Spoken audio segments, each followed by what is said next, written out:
L'origine africaine de la reine de Saba est un thème récurrent dans diverses traditions et récits historiques. La reine de Saba est surtout connue pour sa visite au roi Salomon.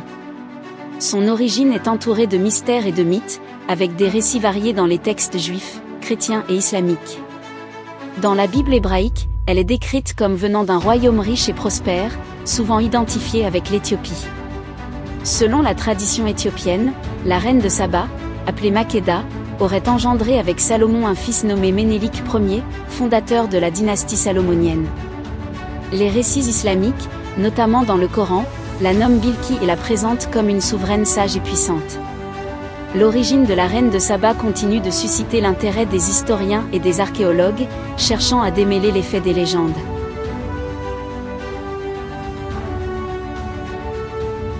À quoi ressemblait la vie des Africains à l'époque des grands empires ? La période allant du IVe au XIXe siècle est souvent considérée comme l'ère impériale du continent. Aksum, le Ghana, le Mali et bien d'autres empires africains ont fasciné leurs contemporains. Mais qu'en était-il du quotidien des gens ordinaires ? Ce livre, riche de plus de 1000 illustrations, explore cette facette méconnue de l'histoire africaine. Vous pouvez le télécharger gratuitement sur nos différentes plateformes. Rendez-vous dans la description.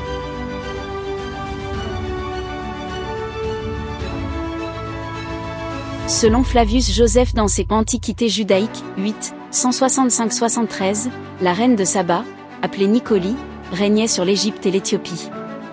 Il situe son royaume à Méroé, dans la région de la Nubie éthiopienne. Cette interprétation, qui associe la reine de Saba à l'Égypte, trouve ses racines dans les textes grecs antiques. Hérodote, par exemple, a lié le royaume de Saba au royaume soudanais de Méroé, situé entre l'Égypte et l'Abyssinie, une description reprise par Diodore de Sicile. Dans les traditions bibliques, Unup informe le roi Salomon que le royaume de Saba est le seul qui ne lui est pas soumis, ajoutant que la reine de Saba est une adoratrice du soleil. Cette image de la reine de Saba a été perpétuée dans diverses œuvres littéraires au fil des siècles. En 1374, Giovanni Boccaccio consacre un chapitre à Nicoli dans Sur les femmes célèbres, situant son royaume à Méroé, et suggère qu'elle pourrait être identifiée à la reine Candace. Il est clair qu'en l'absence des pharaons, ou de leur lignée, si l'on en croit les anciens, elle fut une reine très célèbre d'Éthiopie et d'Égypte.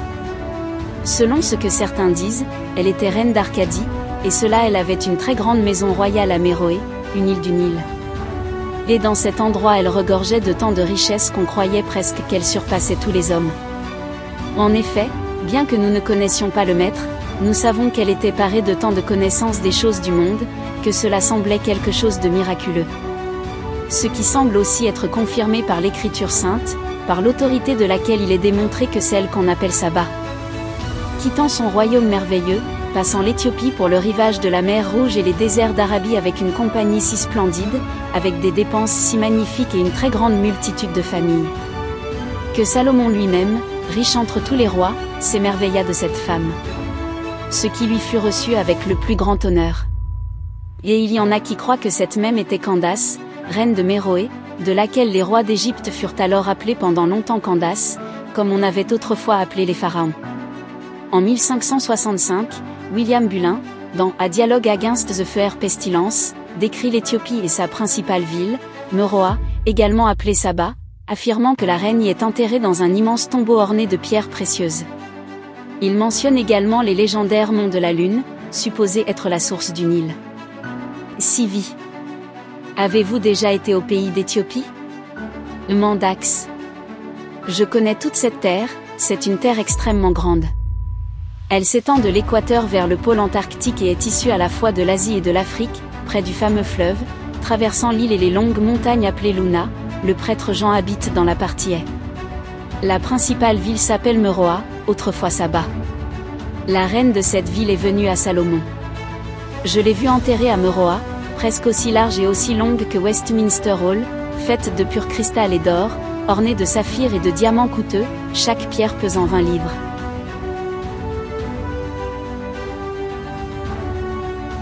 L'un des récits les plus emblématiques associés à l'histoire Habesha est celui du Kebra Nagast, un texte du XIVe siècle qui légitime la dynastie salomonide en Éthiopie. Selon ce récit, la dynastie descend de Ménelik Ier, fils du roi Salomon et de la reine Makeda, également connue sous le nom de reine de Saba. Le Kebra Nagast raconte que le roi Salomon, en quête de matériaux pour la construction de son temple, entre en contact avec des marchands du monde entier. Parmi eux se trouve Tanrin, un grand marchand au service de la reine Makeda d'Éthiopie. Fasciné par la sagesse et la magnificence de Salomon, Tanrin retourne en Éthiopie et décrit à la reine les merveilles qu'il a vues à Jérusalem. Intrigué, Makeda décide de se rendre en personne à Jérusalem pour rencontrer Salomon. À son arrivée, Makeda est accueilli chaleureusement et participe à un grand banquet organisé en son honneur. Pendant la nuit, après avoir consommé un repas particulièrement épicé, elle se réveille assoiffée. En cherchant de l'eau, elle se rappelle du serment de Salomon de ne pas la toucher si elle ne volait rien de son palais. Lorsqu'elle prend une carafe d'eau, Salomon apparaît et lui rappelle son serment, mais Makeda, pressée par la soif, lui demande d'ignorer ce serment. Cette même nuit, Salomon rêve du soleil se levant sur Israël et se déplaçant ensuite vers l'Éthiopie, symbolisant un futur glorieux pour le pays de Makeda. Avant son départ, Salomon donne à Makeda un anneau, symbole de leur union et de sa foi. De retour en Éthiopie, Makeda donne naissance à un fils qu'elle nomme Benalekem, signifiant « fils de la sagesse », qui sera plus tard connu sous le nom de Ménelik.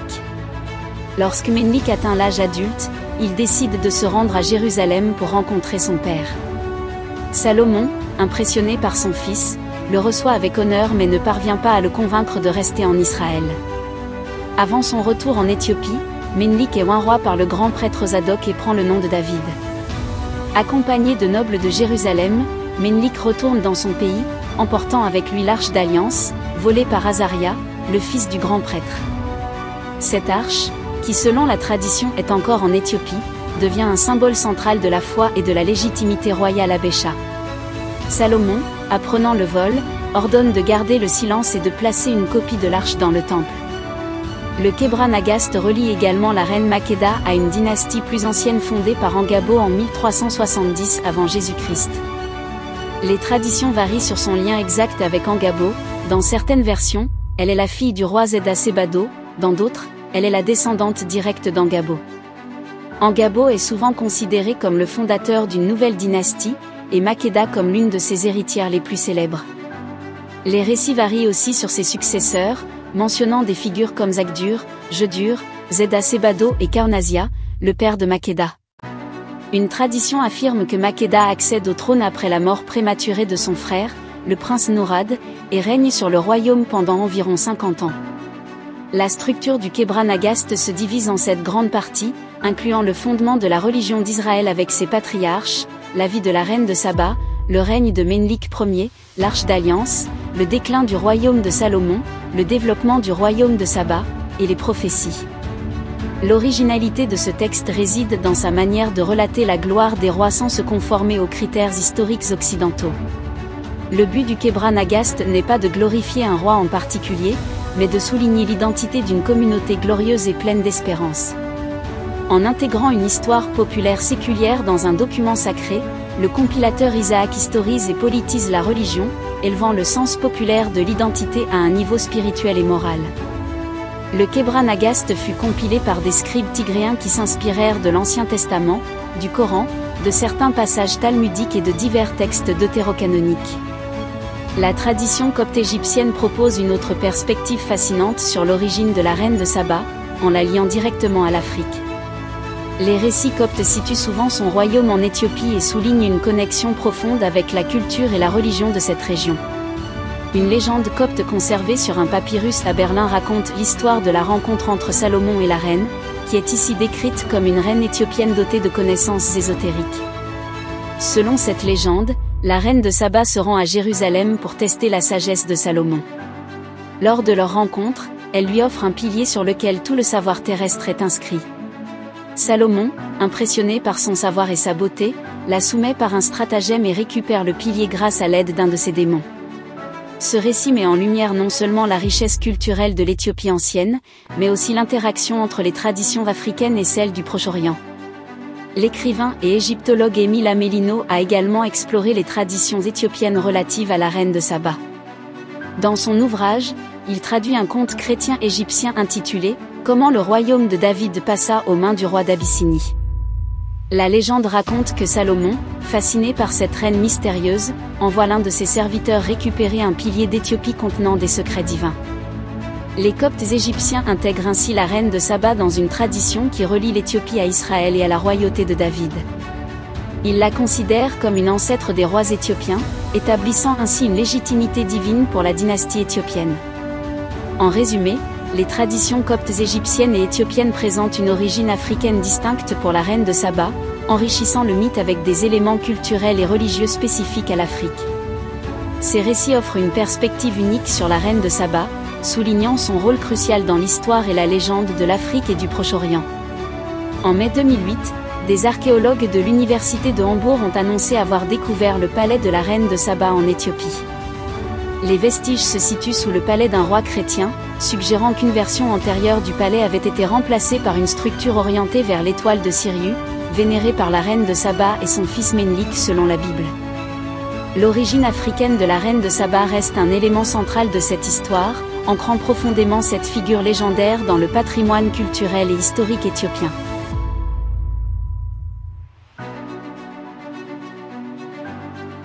Des récits ultérieurs, fondés sur la tradition grecque et l'interprétation de Flavius Joseph, considèrent la reine de Saba comme une variante de la fille du pharaon, dont le mariage avec Salomon est mentionné dans un roi 3h1.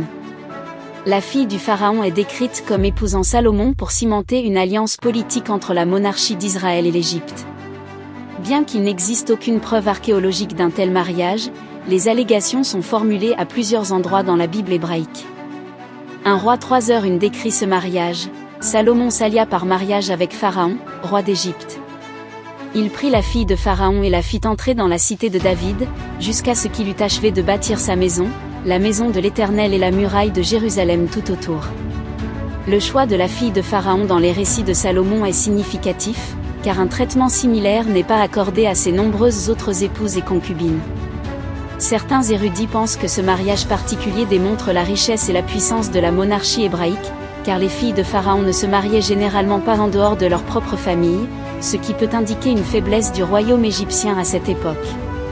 Un autre érudit souligne que le mariage avec la fille de Pharaon est significatif à la lumière de l'histoire de l'Exode, où un descendant d'anciens esclaves égyptiens devient le gendre de Pharaon. La plupart des érudits pensent que cette alliance était le résultat de la réputation du père de Salomon, David, qui avait établi Israël comme une force politique influente, poussant le pharaon à rechercher son amitié. Cette alliance par mariage est considérée comme la raison de l'augmentation du commerce avec l'Égypte, rapportée dans un roi 10, 28-29. Le récit de la Bible hébraïque dit que la ville cananéenne de Gézé n'avait jamais été conquise par les Israélites depuis Josué jusqu'à David. Josué 16h10 et Juge 1h29 mentionnent que les Cananéens ont continué d'habiter Gézé. Cette situation a changé lorsque l'armée égyptienne a envahi la ville, nettoyé ethniquement la population, et Pharaon a donné Gézé à sa fille comme cadeau de mariage, la rendant ainsi la propriété d'Israël. Un roi 9h16 rapporte, Pharaon, roi d'Égypte, monta, prit Gézé, la brûla par le feu, tua les Cananéens qui habitaient la ville et la donna en partage à sa fille, femme de Salomon. Un roi 9h17 montre que Gézé fut alors reconstruite et devint une ville fortifiée de Salomon. L'historien Joseph donne un récit similaire dans ses Antiquités juives. Comme le roi voyait les murailles de Jérusalem dépourvues de tours et d'autres moyens de défense et qu'il estimait que la solidité de l'enceinte devait répondre à l'importance de la ville, il restaura ses murs et les rehaussa de tours élevées. Il bâtit aussi des villes qui furent au nombre des plus puissantes, Asdéer, Os, et Magédon, et une troisième, Gazara. Cette dernière ville faisait partie du territoire des Philistins. Pharaon, roi des Égyptiens, parti en campagne, y avait mis le siège et l'avait emporté d'assaut. Après en avoir fait périr tous les habitants, il la renversa de fond en comble et la donna ensuite en présent à sa fille, mariée à Salomon. En conséquence, le roi la rebâtit, parce qu'elle avait une forte position naturelle et qu'elle pouvait être utile en cas de guerre et si les circonstances venaient à changer. Hérodote d'Halicarnasse, quand il raconte qu'après Mino, le fondateur de Memphis, il y eut 330 rois d'Égypte, n'indique pas leur nom, parce qu'ils s'appelaient du nom générique de Pharaon. Et en effet, comme, après l'extinction de ces rois, une femme monta sur le trône, il nous dit son nom, à savoir Nicoli, montrant bien que si les rois mâles pouvaient porter le même nom, Il n'en était plus de même pour la femme, c'est pourquoi il nous a indiqué son nom propre. De mon côté, j'ai trouvé aussi dans les livres de notre pays qu'après Pharaon, beau-père de Salomon, aucun roi d'Égypte ne fut plus appelé de ce nom, et que plus tard Salomon reçut la visite de la femme en question, reine d'Égypte et d'Éthiopie. La fille du pharaon fut la seule épouse de Salomon à être installée dans son propre palais. Des spéculations, remontant à Origène, suggèrent que la femme à laquelle s'adresse le Cantique des Cantiques pourrait être la fille de Pharaon. John Wesley a soutenu que le psaume 45, qu'il considérait comme un « abrégé » du Cantique des Cantiques, fait allusion au mariage entre Salomon et la fille de Pharaon. Des passages comme Cantique 1h9 et Cantique 1h5 sont cités pour soutenir cette théorie. Selon le Kebran Agast de l'église orthodoxe éthiopienne Tewahedo, la fille de Pharaon aurait trompé Salomon en le faisant commettre l'idolâtrie.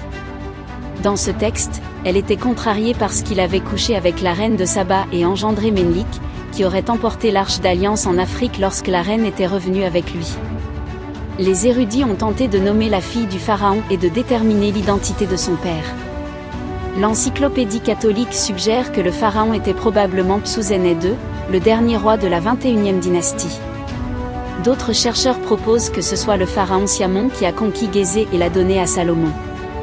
L'égyptologue Kenneth Kitchen soutient cette hypothèse, tandis que d'autres, comme Paul H. et Marc Chavala, ne sont pas d'accord, affirmant qu'il est impossible de conclure quel monarque égyptien a régné en même temps que David et Salomon.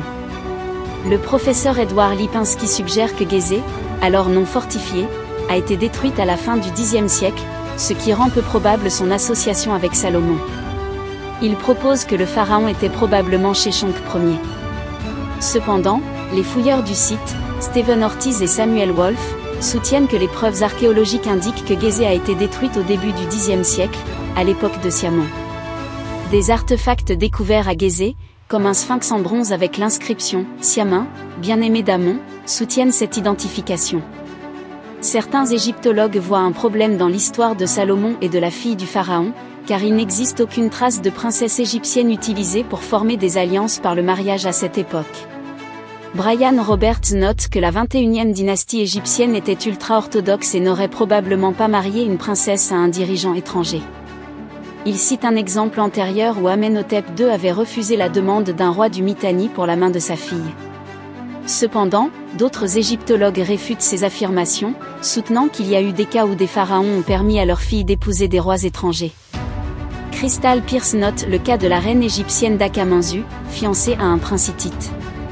Kenneth Kitchen mentionne également Maat Kare, fille de Psouséné II, qui a été donnée en mariage au Libyen Osorkon Ier avant qu'il ne devienne roi. L'origine africaine de la reine de Saba et son association avec la fille du pharaon montrent la richesse et la complexité des traditions historiques et légendaires. Les récits sur ces figures mythiques ont traversé les âges, ancrés dans les légendes et les faits historiques de l'Éthiopie et de l'Égypte, et continuent de fasciner les érudits.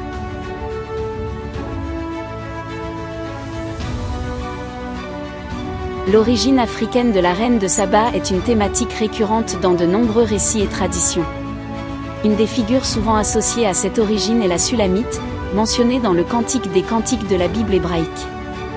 La Sulamite est décrite comme une femme au teint noir, suscitant l'admiration et l'amour du roi Salomon. Certains érudits identifient la Sulamite comme étant originaire de Shulem, un lieu non identifié, tandis que d'autres la considèrent comme une Shunamite, venant du village de Shunem dans le territoire d'Issachar. D'autres interprétations lient Shulem à Salem, suggérant que la fiancée de Salomon venait de Jérusalem. Une autre théorie propose que le titre de Shulamite, signifiant « paisible », serait simplement le nom de femme mariée de la fiancée, la forme féminine de Salomon. Le Cantique des Cantiques regorge de descriptions passionnées de l'amour entre Salomon et la Sulamite, mettant en évidence la beauté et le caractère de cette dernière.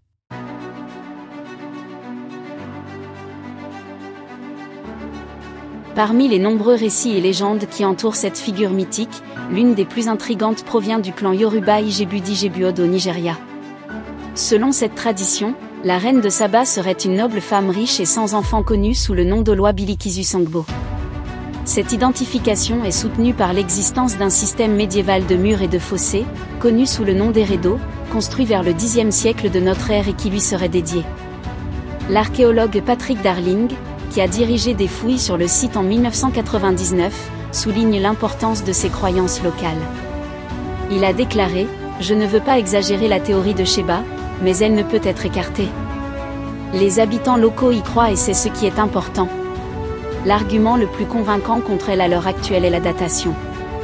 Les fouilles ont authentifié l'ancien mur près de Lagos, mais la datation suggère que sa construction pourrait avoir eu lieu plusieurs centaines d'années après la période supposée de la reine de Saba de l'Ancien Testament. Le mur d'Eredo, situé dans la forêt tropicale nigériane, à quelques heures de route de Lagos, est un imposant ouvrage de terre mesurant 20 mètres de haut par endroit et s'étendant sur environ 150 km de long. Les constructeurs de ce mur ont déplacé environ 3,5 millions de mètres cubes de terre, soit 1 million de mètres cubes de plus que la quantité de roches et de terre utilisée dans la grande pyramide de Gizeh. Les archéologues pensent que le mur marque la frontière du royaume d'Ijebu, gouverné par le chef spirituel Awujal. La tradition locale associe Eredo à Bilikisu Sangbo, que certains identifient comme la reine de Saba. Chaque année, les habitants effectuent un pèlerinage vers ce qui est censé être sa tombe. Cependant, les érudits rappellent que la légende de la reine de Saba est principalement issue de l'Ancien Testament, où il est décrit qu'elle a épousé le roi Salomon et que leur fils a fondé une dynastie de dirigeants en Éthiopie. Selon les récits bibliques, la reine de Saba aurait régné au Xe siècle avant Jésus-Christ, environ 2000 ans avant la construction du mur d'Eredo.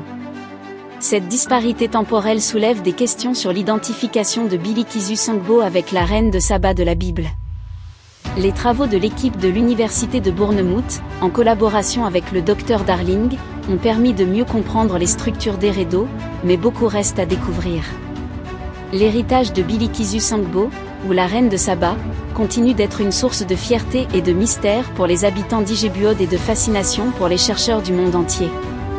En fin de compte, l'origine africaine de la reine de Saba, qu'elle soit éthiopienne ou nigériane, illustre la riche tapisserie des mythes et des histoires qui traversent le continent africain.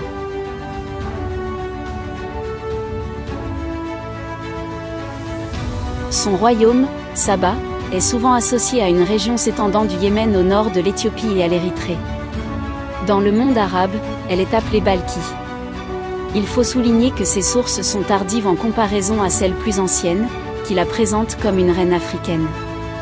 Les récits islamiques la décrivent principalement dans la sourate 27 du Coran, en AML, versets 20 à 44. L'Ahup étant venu se poser près du roi, lui dit « J'ai parcouru un pays que tu n'as point vu, je t'apporte des nouvelles du royaume de Saba.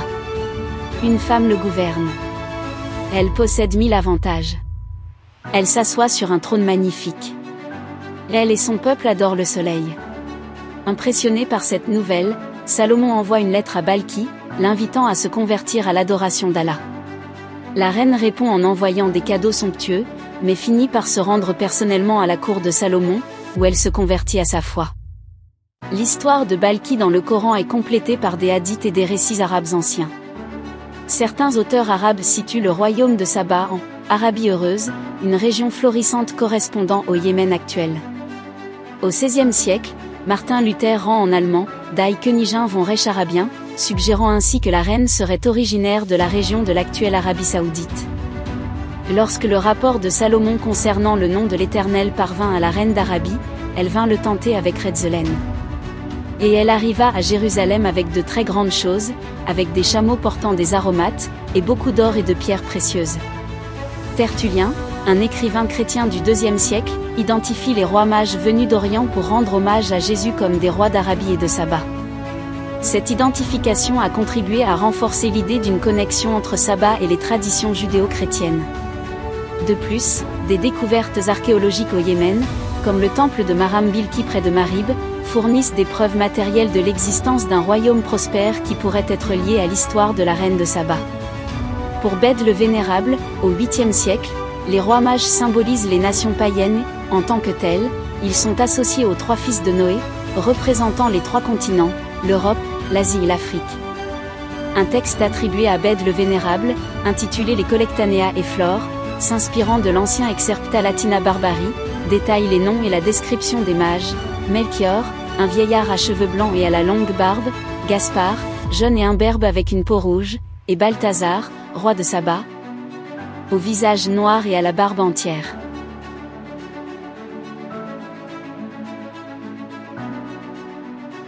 Au Moyen Âge, la tradition courante situait le royaume de Saba en Éthiopie, faisant de la reine une figure africaine. Cette représentation est reflétée dans les récits des Bylines russes et scandinaves, issus de la tradition byzantine, où la femme de Salomon est soit la fille du pharaon, mentionnée dans la Bible, soit une Éthiopienne, souvent identifiée comme une femme noire et associée à la reine du Midi. Une autre version de l'origine africaine de la reine de Saba vient de l'Orient byzantin avec l'histoire de la reine Sibylle. Dans une chronique byzantine du IXe siècle, Georgios Monacho nomme Sibylla l'ancêtre des rois mages, descendants de Noé. Il crée ainsi un lien entre le monde juif et le monde païen, et identifie pour la première fois la reine d'Éthiopie de la Bible comme une Sibylle.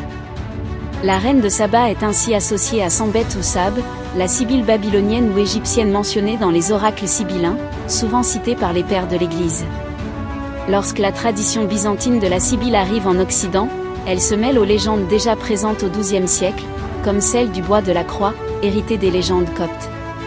En 1357, Jean de Mandeville décrit l'Éthiopie dans le chapitre 17 de son livre des merveilles du monde, où il localise la ville de Saba, renforçant l'association de la reine légendaire avec l'Afrique.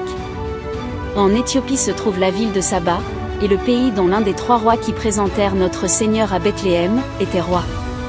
L'origine africaine de la reine de Saba demeure ainsi un thème central dans les traditions médiévales et byzantines, enrichissant la légende de cette figure emblématique.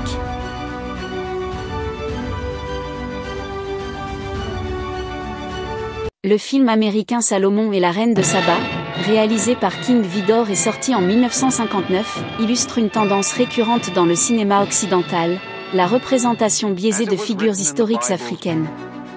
Cette œuvre, comme d'autres avant elle, reflète la difficulté de reconnaître l'idée que la reine de Saba était une femme noire. Cette réticence découlerait en partie d'interprétations frauduleuses des sources historiques et religieuses, notamment des textes bibliques comme le Cantique des Cantiques. Déjà au IIIe siècle, Origène établissait un parallèle symbolique entre la reine de Saba, la fiancée du Cantique des Cantiques, et l'Éthiopie mentionnée dans le psaume 68, 31. Selon Origène, la fiancée du Cantique des Cantiques est identifiée à la reine du sud des Évangiles, supposée être éthiopienne. Cette interprétation a été la préférée des mystiques jusqu'à la fin du XVIIIe siècle. Dans le Cantique des Cantiques, 1h05, la narratrice se décrit en disant « Je suis noire et belle », 1, Sheora Ani Venava. La Septante, traduction grecque de la Bible, reste fidèle à cette formulation avec « Melena et Mikaï Calais ». Cependant, la traduction latine de Jérôme dans la Vulgate, Nigra sunt sed formosa, a longtemps opposé la noirceur et la beauté, une interprétation qui a prévalu pendant des siècles. C'est seulement dans la deuxième moitié du XXe siècle que les traductions modernes ont commencé à retourner à la formulation originale, noire et belle. Les interprétations juives et chrétiennes du Cantique des Cantiques voient ce poème d'amour comme une allégorie de l'amour entre Dieu et Israël ou entre le Christ et son Église. L'idée que la narratrice soit noire mais belle a longtemps été sujette à des interprétations symboliques et littérales, avec des implications importantes pour la compréhension des textes. Selon Claire Placial, le choix de Jérôme de traduire dans la Vulgate le début du verset 1,5 du Cantique des Cantiques par Nigra sunt sed formosa, je suis noire mais belle, là où l'hébreu permettait voire appelait et formosa, montre l'importance de la traduction des plus petits mots, tant les répercussions de ce choix sur l'exégèse et l'iconographie sont grandes. Plus récemment, le développement de l'exégèse féministe, noire et queer met en lumière la nécessité de remettre en question le choix de traduction de la Vulgate, qui s'était imposé dans toutes les langues dans l'Occident chrétien. Les versions modernes accentuent encore plus l'opposition entre beauté et noirceur. Je suis noire, mais je suis belle, fille de Jérusalem. Comme les tentes de Kédar, comme les pavillons de Salomon. Ne prenez pas garde à mon teint noir. C'est le soleil qui m'a brûlé. Bible seconde 1910, Cantique des Cantiques. Voici la version originale. Je suis noire et belle, ô filles de Jérusalem, noire comme les tentes, peuple de Kédar. Quand les gens de la maison d'Israël firent le veau, leurs visages devinrent noirs comme les fils de Couche, éthiopiens, qui habitent dans les tentes de Kédar. Cantique des Cantiques 1h05 ou Targum Shirachirim. L'origine africaine de la reine de Saba est souvent mise en avant, notamment dans des œuvres contemporaines et culturelles variées. Parmi celles-ci, l'œuvre d'art The Dîner Party, 1979, de Judy Chicago la mentionne aux côtés de Hatshepsut, soulignant son importance historique. La reine de Saba a aussi inspiré le monde de la musique. L'album African Queens, 1977, de The Ritchie Family lui rend hommage, tout comme la chanson Makeda des Nubians, extraite de leur premier album Princesse nubienne, 1998. Ce titre a rencontré un succès notable aux États-Unis, devenant l'un des plus grands succès francophones de la décennie. En 2017, Yetide Badaki incarne Bilki, la reine de Saba, dans la série American God, réaffirmant son influence dans la culture populaire moderne. La reine apparaît également dans le téléfilm biblique Solomon et Sheba, 1995, avec Alberi et Jimmy Smith, diffusé sur Showtime. Le nom de la reine de Saba est aussi associé à des domaines variés, comme la pâtisserie avec le gâteau au chocolat Reine de Saba, et les jeux vidéo, notamment dans Europa Universalis 4, où des références à la reine apparaissent lorsqu'on joue l'Éthiopie.